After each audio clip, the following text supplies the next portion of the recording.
everyone, welcome back to Crypto Cash. Thank you so much for joining me here. I hope you're having a fantastic day. We're going to take a quick look here at Celestia, see what's going on. We're going to double check a couple of key factors, such as the support level that we're seeing in a descending trend line we need to pay attention to. So if you are, just so happens to be new to the channel, I hope you can learn something here today. CryptoCash.tech is a site, link down below if you want to become a little bit better, more consistent trader. So check that out in your own time. We got some nice profits there from, what was it, AVAX and Bitcoin. We took some shorts last night. I got a good 10 to 20% there. So what we want to look at here with Celestia is a few key levels here, such as liquidation. Is the last 7-day look back for the amount of liquidation here for this coin. So simply put, the best way to understand it is that $11 is the area in which we have a heavy concentration of the downside for liquidation. Is that level going to be swept today? Probably not, but just know that would be a target in the future if the price pulls back further. We also have some liquidation at about $15 and or $16. It's safe to say in most cases you're going to see round numbers have the most amount of liquidation because most people prefer round numbers. Exactly why you do not set your profit targets at those round numbers. You set them before or above depending on the direction you're heading. Conversation for another day, but just generally speaking, some best practice, little nuggets you want to try to learn if you can. But do not forget to like, subscribe, and follow if you could, please. Help me grow the channel. Deeply appreciate that. Shooting for 100K this year. I think that's potential likelihood. Just depends on YouTube wanting to recommend my content. But it's up to you too. Thank you so much.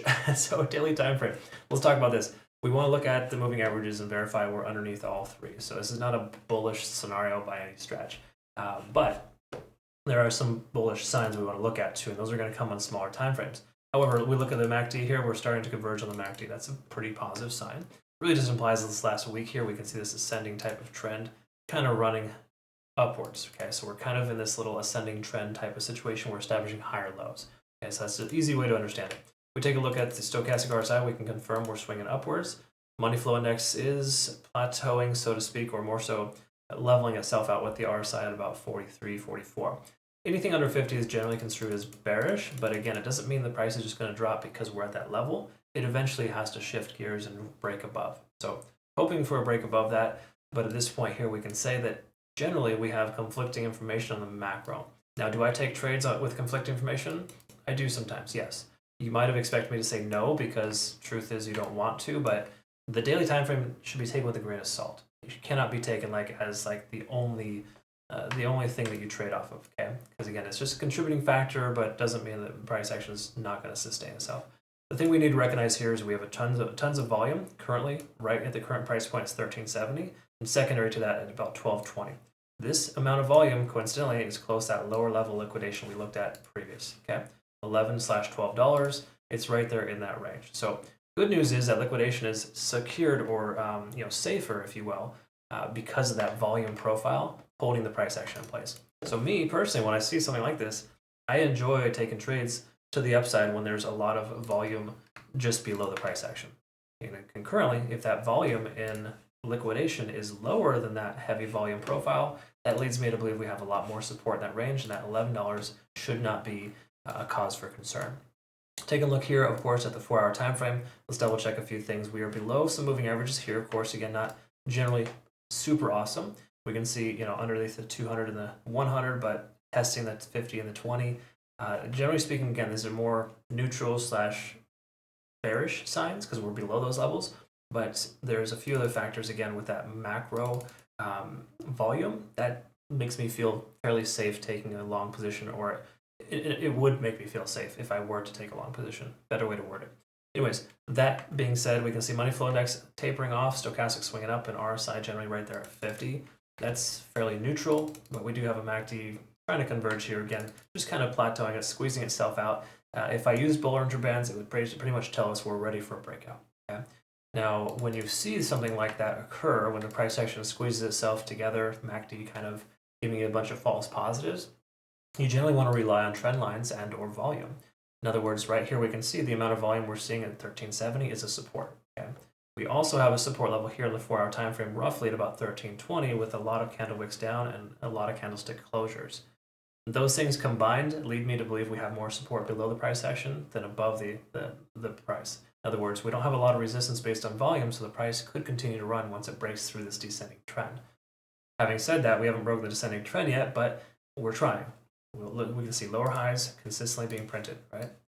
But when lower highs are printed and you have parallel lows being printed, generally the consensus is that it squeezes itself out and takes off to the upside. That's the general consensus. So again, is that a guarantee? No, just a statistical probability. So again, a lot of things we're seeing here, kind of the more back-end stuff, leads me to believe that Celestia is going to take off. But once again, there's no guarantees on it. Let's see where we're at in the cloud. I'm very curious about this. We take a look here. Okay, so we're getting close to confirming above the cloud, but we've been rejected for it or from it recently. But if you take a look at this and compare this here, and this is something I like to kind of highlight in most cases, if you compare Celestia and Bitcoin right now, Bitcoin, even if Bitcoin were to pull back, you can pretty much presume that Celestia will recover nicely. Okay? Because again, look how well it's done here with the shenanigans in the last 4 hours. That looks much better than this. Okay? So again, when you see something like that, that tells me there is a disalignment between this coin and Bitcoin, and that shows that this coin has much more propensity to take off than it doesn't. So I'm speculating we're going to see this price break through this descending trend line and continue higher. It certainly has that feel to it. But again, do you take trades on feel? No, but everything that we've seen here so far, minus like the traditional indicators that are kind of saying we're bearish, we're starting to see some confirmational signs of bullish behavior as well as a lot of support in conjunction with upper liquidation levels here at about 15 to 16. I think it would be safer to, if I were to lean more towards the price going up or down, I'm speculating we're going to see the price going up here. Take a look at this volume. We have added volume coming into the coin. We take a look at the hourly here. We can also confirm as well that we're breaking over 50 on the RSI, and money flow is starting to increase with a second stochastic swing to the upside. Again, a lot of these things are kind of positive contributing factors. Pending Bitcoin doesn't drop to what would we say, 64K, which is a possibility. Celestia should recover and continue nicely. That's kind of what we're looking at here. So again, I would say the macro looks phenomenal as far as the foundational scenarios here, but again, there's no doubt about it. We're in a descending trend. Until we break this descending trend, we can presume it's going to continue. So in a perfect world, the price comes up here, does one of these, and continues with a bullish backtest. That's a better case scenario.